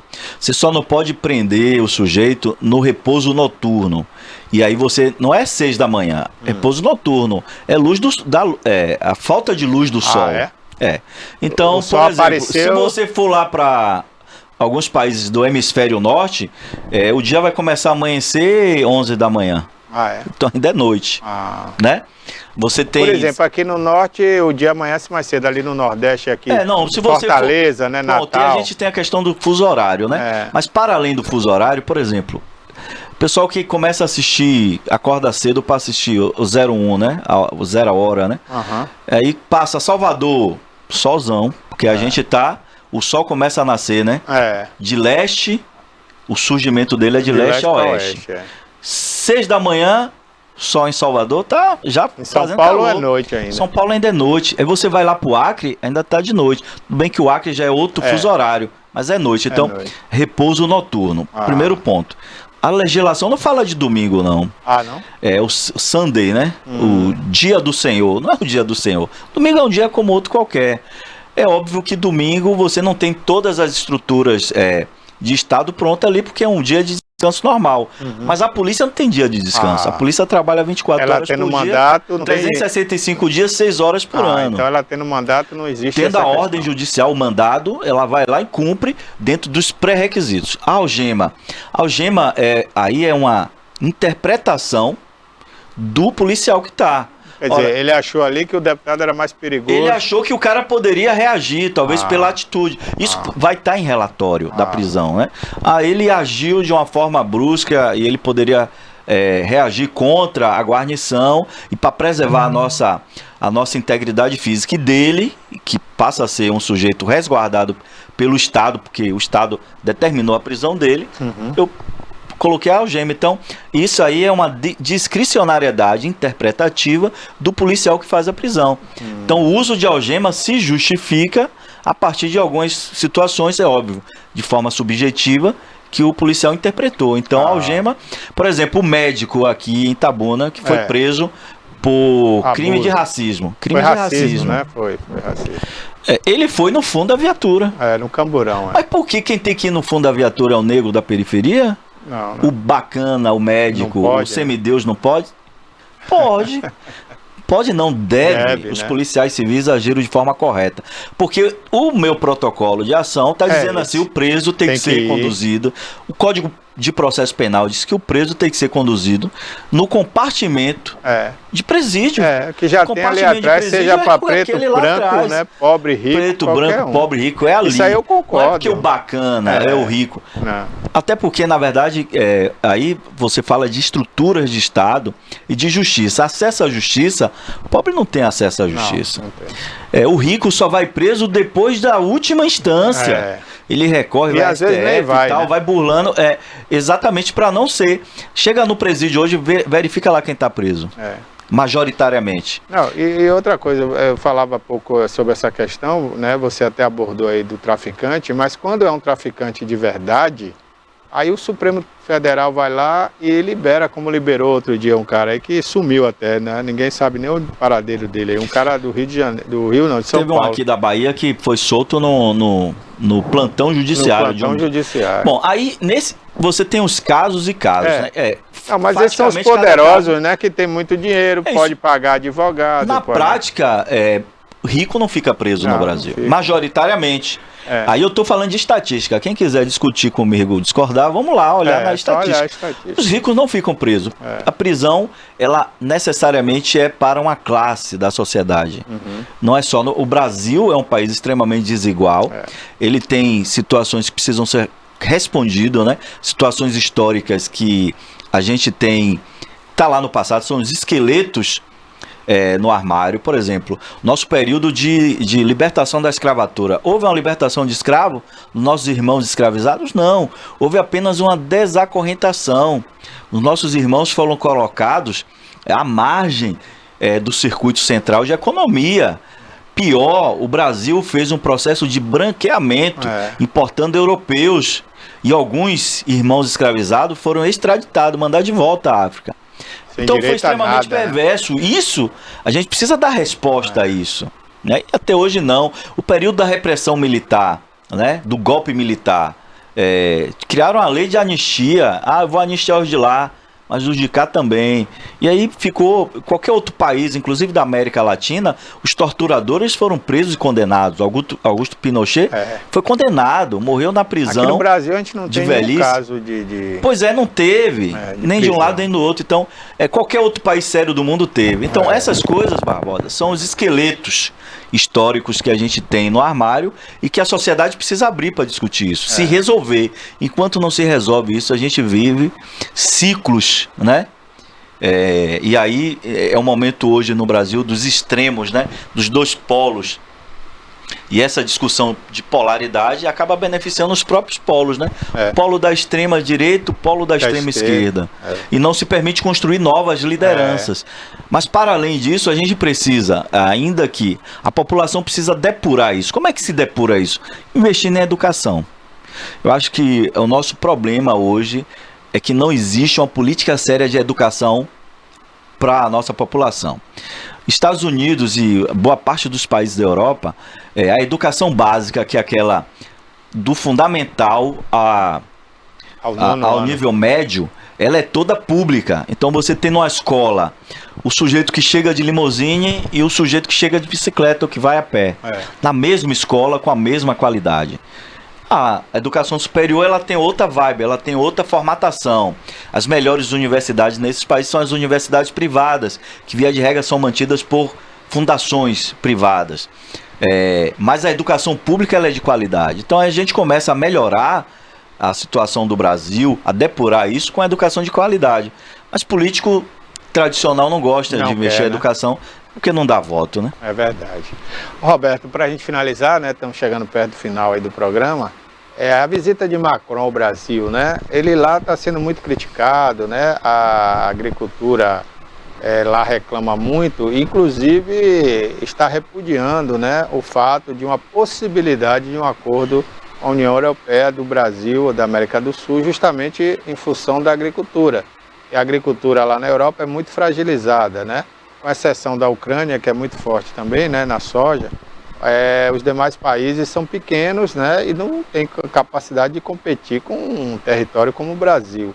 E o Macron veio ao Brasil, né, saiu aí com Lula, né, foi visitar alguns estados, e aqui foi até aplaudido em alguns lugares, né, muita gente foi lá para cumprimentar o presidente, que lá na França não goza hoje de uma boa popularidade. Na geopolítica internacional, aí dentro desses acordos bilaterais, o que é que você acha que pode rolar aí? Eu achei muito pouco essa questão do dinheiro para o fundo, né, da Amazônia, mas o que é que você achou aí? Bom, o fundo da Amazônia, além da França, nós temos outros investidores no fundo da Amazônia porque acham importante. E de fato a Amazônia ela é muito mais importante em pé do que derribada, né? Então a gente já falou sobre isso aqui, né? A questão da umidade que vem da Amazônia e que vai até de forma majoritária, né, sul-sudeste do Brasil. E essa umidade ela tem relação direta com o PIB, porque eu estou falando de Brasil, mas ela pega Paraguai, Uruguai e Argentina, né, os pampas. Essa umidade ela é capturada um pouco pelo Oceano Atlântico, ela entra na Amazônia, ela reverbera nos Andes e tem esse comportamento majoritário. Em épocas de laninha, essa zona de convergência intertropical, que é a umidade, ela é empurrada um pouco para norte. Aí a chuva concentra de norte a sul. Aí a gente está falando de Amazônia, que é importante. Vamos falar da questão da agricultura e do Macron. A visita do Macron no Brasil ela é muito importante, porque tudo bem que o Mercosul é uma pedra no sapato de Macron, e a gente vai falar aqui por quê. Mas outros acordos bilaterais com o Brasil, não com o Mercosul, o Macron assinou em razão da relação que ele tem com o próprio Lula. Ele tem uma relação fraterna com o Lula. O Macron é um presidente reeleito, né? Então ele não é um presidente de primeiro mandato, ele é um presidente reeleito. E é óbvio que boa parte dos presidentes reeleitos começa a ter problemas de aceitação no seu país por conta do desgaste ao longo dos anos. Agora, por que o Macron não quer o Mercosul? Exatamente por conta da agricultura. A agricultura na América Latina, mas especificamente do Brasil e da Argentina, elas são muito competitivas quando eu relaciono a agricultura da Europa. E a França é um país que, no contexto dos países da Europa, tem uma agricultura forte. E por que tem uma agricultura forte? Porque tem subsídios estatais fortíssimos. Então o agricultor, o produtor rural francês, ele produz junto com o Estado. Os subsídios são fortes. E se eu começo a importar produtos em um acordo de livre comércio, porque hoje, por exemplo, a minha maçã, que é produzida aqui no sul-sudeste, e a Bahia já começa a produzir na parte mais alta. E Pernambuco também, né? Também, na parte das serras. E ali Garanhuns, no Vale do São Francisco. Vale do São Francisco, você já tem por exemplo, Manga, por conta do uva, melhoramento genético e tal, frutas que só produzia em áreas temperadas, áreas frias, eu já consigo produzir em áreas quentes. Então, a nossa agricultura, ela é competitiva, porque o nosso subsídio é muito pouco. Nosso plano safra põe muito pouco dinheiro, né? Então a nossa agricultura, ela é competitiva. Nós conseguimos produzir 2 safras ao ano, né? A gente tem um chamado milho safrinha. Entre uma safra de soja e outro, eu coloco um milho safrinha. Eu consigo produzir 2 safras ao ano. Eu consigo produzir o ano inteiro uva com a poda, né? Porque não tem frio aqui, não há congelamento, não tem friagem, né? Pelo menos em boa parte do Brasil. Raras exceções no sul, no sul do Brasil e sudeste, mas praticamente no sul, na região sul do Brasil. Então, assim, competitivamente a agricultura brasileira é muito boa, né? Agora a França, o produtor francês tem medo disso, que começa a perder espaço, e aí não quer o Mercosul. E aí Macron utiliza como desculpa, porque a agricultura brasileira, a produção de carne, né, no Brasil, há muita agressão ao meio ambiente, é preciso resolver isso. Depois disso a gente faz um acordo. Mas na verdade é um discurso para não assinar o Mercosul. É bem isso, mas para além disso, outros acordos comerciais, outros acordos bilaterais, inclusive na parte de produção de ciência e tecnologia, foram acordados no Brasil, né, foram assinados agora. Acho que é muito importante a visita do Macron, ele é um dos líderes na Europa. Só que o acordo do Mercosul não só depende da França, né? A Alemanha quer o acordo, né? A Espanha, né? A Espanha quer o acordo, mas aí é uma briga deles lá, eles vão chegar em um acordo. A França não tem o poder de veto, porque é uma discussão, né? Mas, de forma geral, eu não acredito que o Mercosul saia do papel logo, até porque a Argentina já saiu do Mercosul, isso enfraqueceu por conta da visão do atual presidente. Uruguai e Paraguai também parece que não querem, né? Não, quem não quer é o presidente que já disse que saiu do Mercosul. Uruguai, Paraguai, a Bolívia já faz parte e a Venezuela que foi convidada. Agora tem essa questão lá do Maduro, mas esses países são membros do Mercosul. Só que o Mercosul tem essa dificuldade porque a Argentina saiu, era o segundo maior membro da comunidade, né? A questão dessa política extrema, né, de direita, de esquerda, e as pessoas não se entendem, né, para o bem dos próprios países, né? O Macron, agora em rede social, numa entrevista também, ele acabou agredindo de forma verbal, né, difamando, melhor dizendo, o presidente da Colômbia, né? Colômbia, né? E o presidente da Colômbia já mandou voltar os seus embaixadores de lá e mandou que os embaixadores da Argentina voltassem para a Argentina. Então estão com relações cortadas, né? O Milei, você fala, né? O Milei, ele agrediu, ele já tinha trocado o presidente da Colômbia. O presidente da Colômbia. Você tinha dito Macron, mas foi o Milei. O Milei. Desculpa, eu falei Macron, mas foi o Milei, o presidente da Argentina. O Milei já tinha ofendido. Extremista. O Milei acredita em extraterrestre, acredita em... Ele fala com animais, com almas, espíritos de animais. Né? Ele agrediu o presidente da China também, antes de já tomar tinha posse, chamado Lula disso, Lula daquilo, chamou de ladrão. Então, lamentável, é um sujeito maluco que ele acabou tendo eco. Entrou ali, tem que ser um estadista, não pode mais ir por esse caminho, esse viés de uma política radical. Isso prejudica o próprio país, né? Porque ele precisa da relação. Hoje o maior parceiro comercial da Argentina não são os Estados Unidos. É o Brasil. É o Brasil e depois a China. Então, assim, como que fica isso? O meu grande parceiro comercial eu vou tratar mal? Como que o Brasil vai tratar mal? E a Argentina é um país pequeno, né? Então, assim, se você fecha muito as portas, você vai acabar colapsando. Na verdade, a Argentina não é pequena, ela é o nono maior país do mundo, né? Está entre os 10. Mas eu digo pequeno em comparação com a gente. Mas é pequeno em comparação. É um país pequeno do ponto de vista econômico. E populacional porque teve sua economia também, né? Reduzida, assim, nos últimos anos, né? E em termos de população, você vê que a população da Argentina inteira cabe dentro de São Paulo, né? É verdade. Então, nesse sentido, né? Nesse sentido. Roberto, muito obrigado mais uma vez, né? Tá aqui enriquecendo o nosso programa nessa quinta-feira de feriado. Um bom feriado para você, né? Sua família.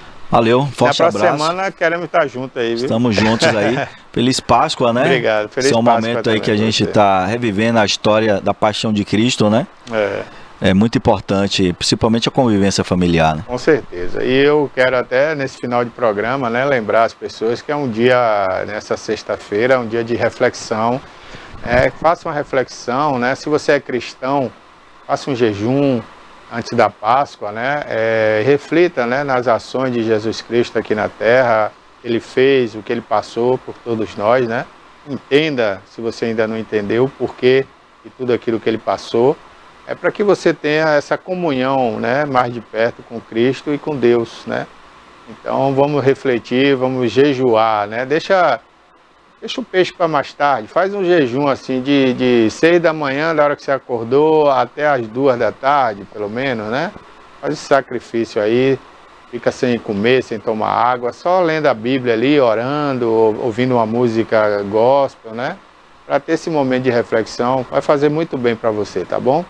Eu quero no final do programa, né, então desejar uma ótima Páscoa. Se você não concorda aí com o aumento do chocolate, não compre chocolate caro. Faça um bolo de chocolate em casa, né? Faça uma confraternização com a família. Tem outros alimentos aí maravilhosos. Você pode fazer uma ceia bacana de Páscoa, tá certo? Mas se você tem dinheiro e gosta de chocolate, vá lá e compre o chocolate um precinho um pouco maior, porque é a alta do cacau, né? E você consumindo esse chocolate mais caro, você está contribuindo com o nosso cacau também e com os produtores de cacau consecutivamente, né? Consequentemente, perdão. Então é um ciclo, né? Como a vida, tudo vai e volta. Então, por um lado é ruim o aumento do preço, né? Para o bolso do consumidor, mas por outro lado é o dinheiro que vai circular na nossa própria economia, que a gente aqui é um dos maiores produtores de cacau, né, do Brasil. Bom, gente, dito isso, eu quero então abraçar todos vocês e lembrar que o programa, a partir de segunda-feira, ao vivo, vai ficar das 17 às 19, mas nas reprises a gente vai estar nos mesmos horários, tá bom?